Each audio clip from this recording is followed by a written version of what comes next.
Mark English. लेखक doctor Sandeep श्रोत्री. वाचक स्वर डॉक्टर अदिती कायमेक. परतीची वाट भाग 2. आता पुढे प्रचंड मोठ्या रुंद आणि खोल हिमघरी होत्या. त्यावर शिड्यांचे पूल लावले होते.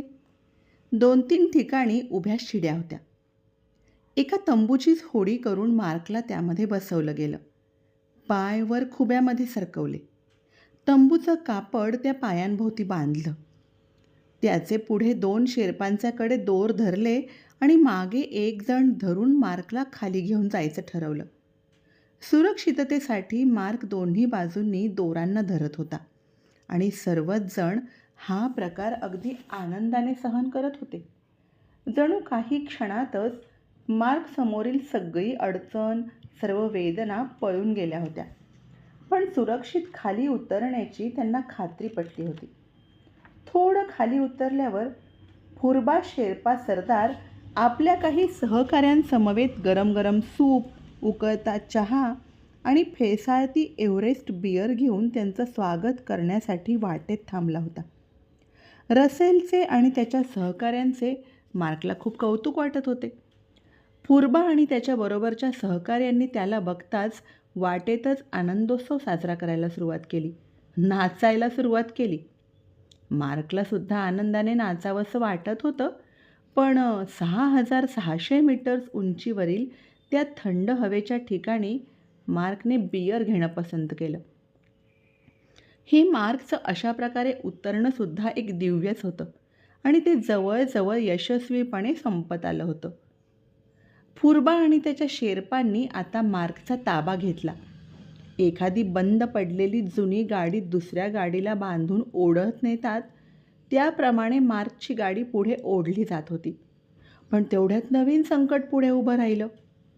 क्रॅम्पॉन पॉईंट आला होता आणि त्यामुळे संपूर्ण दगडधोंडे आणि त्यामधून ताजं पडलेलं हिम अशी परतीची वाट होती. मार्कला तिथं पोहोचल्यावर जाणवलं की समोरच्या घळीच्या पलीकडील दगडावर त्याने तासनतास बसून घालवले होते. केवळ 6च दिवसांपूर्वी तो 3 तास सूर्यप्रकाशात शिखराकडे बघत इथंच बसला होता. मातृदेवतेने त्याची विनंती मान्य केली होती.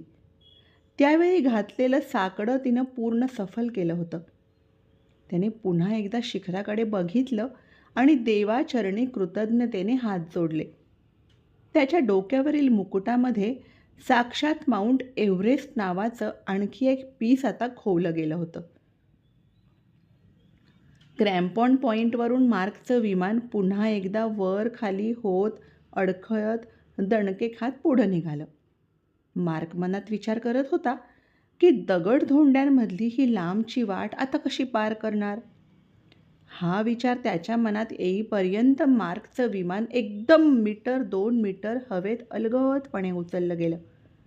काही क्षणभर त्याला काहीच समजलं नाही. नंतर त्याच्या लक्षात आलं की त्याला फुरबाने स्वतःच्या पाठीवर उचलून घेतलं होतं. मार्कचं तोंड आता थेट एव्हरेस्ट शिखराच्या दिशेकडे हवेत होतं. त्याची पाठ फुरबाच्या पाठीला लागून चिकटून होती. गादीवर मजेत बसावं तसा मार्क त्या फुरबाच्या अंगावर बसला होता. मार्कला त्या शेर्पांच्या ताकदीचा हेवा वाटला आणि स्वतःचा पण. थोड्या वेळातच मार्क ॲडव्हान्स बेस कॅम्पवर पोहोचला आणि उतरला ते थेट जेवणाच्या, स्वयंपाकाच्या तंबूमध्ये. त्या तंबूला एका छोटेखानी रुग्णालयाचं स्वरूप आलं होतं. सर्वच मंडळी तिथं हातापायांची बोटं, खोकणारी छाती, दुखणारी पोटं यांच्यावर उपचार करायला जमली होती. जमेल तसे उपचार होत होते. बऱ्याच जणांना हिमदंशाचा तडाखा बसला होता. मार्कला स्वतःच्या आजारपणाचं भांडवल करणं कधीच आवडत नव्हतं. त्यानं त्याची बोटं गरम पाण्यामध्ये बुडवली, पण पायाचे खुंट मात्र डॉक्टर टेरीला लगेच दाखवले नाहीत. तो त्याच्या तंबूत गेल्यानंतरच खुंटांवर केलेली मलमपट्टी सोडवणार होता. थोड्या वेळाने मार्क एका शेर्पाच्या पाठीवरून 25 मीटर्स दूर असणाऱ्या त्याच्या तंबूमध्ये पोहोचला. वेनने एका तरसाळ्यातून गरम पाणी आणलं.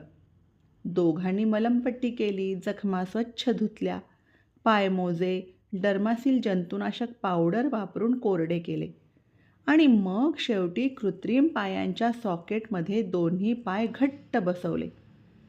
त्या दिवशी रात्री मात्र मार्क संपूर्ण समाधानाने शांतपणे झोपला. बऱ्याच दिवसांनी त्याला एवढी शांत झोप मिळाली होती, कारण तो आता संपूर्ण सुरक्षित होता.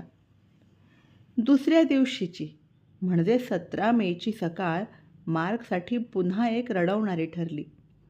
त्याचे दोन्ही पाय सुजले होते, तीव्र वेदनेने ठणकत होते, थोडासा तापही आला होता. पायांचे ते खुंट आता संपूर्णपणे जंतू संसर्ग होऊन काळे पडायला लागले होते. मार्कला पश्चाताप होत होता. तो स्वतःवरच रागवला होता. बऱ्याच दिवसांनी स्वतःबद्दलच सहानुभूती दाखवावी असा दिवस उजाडत होता. तो स्वतःची कामं करत होता, परंतु अशाच प्रसंगी एखाद्या राखेतून बाहेर येणाऱ्या आणि आकाशात झेपावणाऱ्या फिनिक्स पक्षाप्रमाणे त्याची जीवनेच्छा जागी होते आणि तो कमालीच्या संयमाने पुन्हा वास्तवात येतो.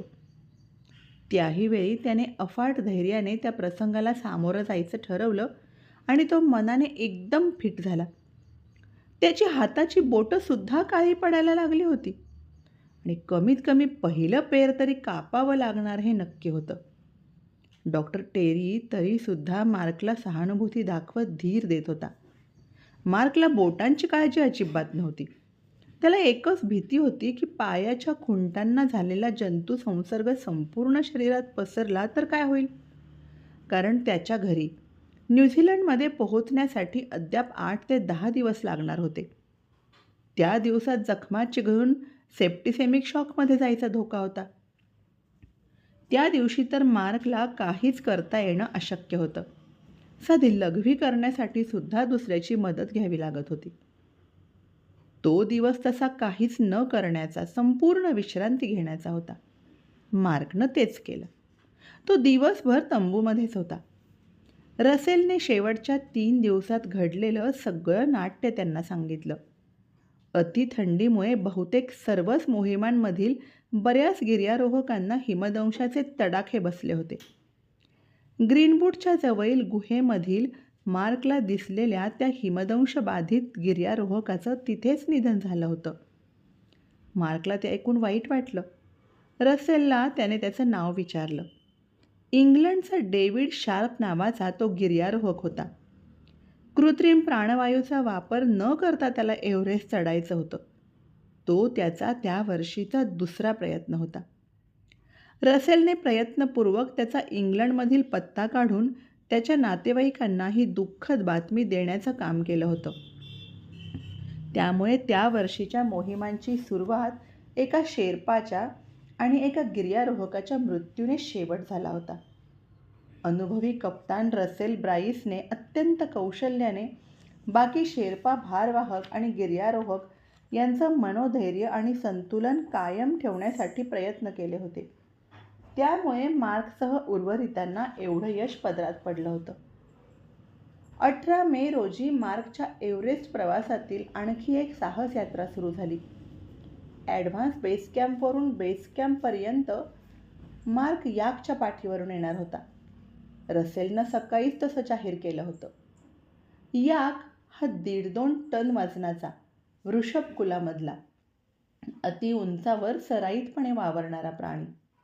त्याला वेसण घालून घोड्यासारखं टांग्याला झुंपता येत नाही किंवा बैलगाडीसारखी याक गाडीसुद्धा करता येत नाही. कोणत्याही प्रकारचं खोगीर पाठीवर न चढवता दोऱ्यांनी पायांसाठी रिकीब करायची आणि याकवर स्वार व्हायचं, एवढंच आपल्या हातात, नाही पायात असतं. मार्कला तर रिकिबीमध्ये पोहोचतील एवढे पायसुद्धा नव्हते. त्यामुळे मार्क याकच्या पाठीवर सुद्धा अस्थिर होता. शेवटी कृत्रिम पायच दोरीमध्ये अडकवले आणि मार्कची याक एक्सप्रेस पुढे निघाली. सुदैवाने याकला कुठं जायचं हे नेमकं माहीत असतं. त्यामुळे त्याला डावं उजवं अशा सूचना द्याव्या लागत नाहीत. निमूटपणे बेस कॅम्पपर्यंत खाली मान घालून तो याक चालत राहिला आणि पाठीवर मार्क न पडता नुसता बसून राहिला. ही याकवारी पोहोचेपर्यंत, म्हणजे बेस कॅम्पचा तंबू दृष्टिक्षेपात येईपर्यंत दुपार टळून गेली होती. हवा स्वच्छ असल्यामुळे 5,000 मीटर्स उंचीपर्यंत खाली उतरताना मार्कला बरं वाटत होतं. आता दगडधोंड्यांच्या गर्दीमधून या बेस कॅम्पच्या नीट रांगेत लावलेल्या उभ्या आडव्या लाल निळ्या तंबूंपाशी येऊन उभा राहिला. सोबत एक स्थानिक याकपाळ उर्फ गुराखी होता. मार्कने अर्थातच त्याला त्याची गाडी थेट एका अतिमहत्त्वाच्या तंबूपुढे न्यायला सांगितली. तो तंबू होता प्रातर्विधी करण्याचा. कारण याकच्या पाठीवर बसून मार्क अंतर्बाह्य ढवळून निघाला होता. धन्यवाद.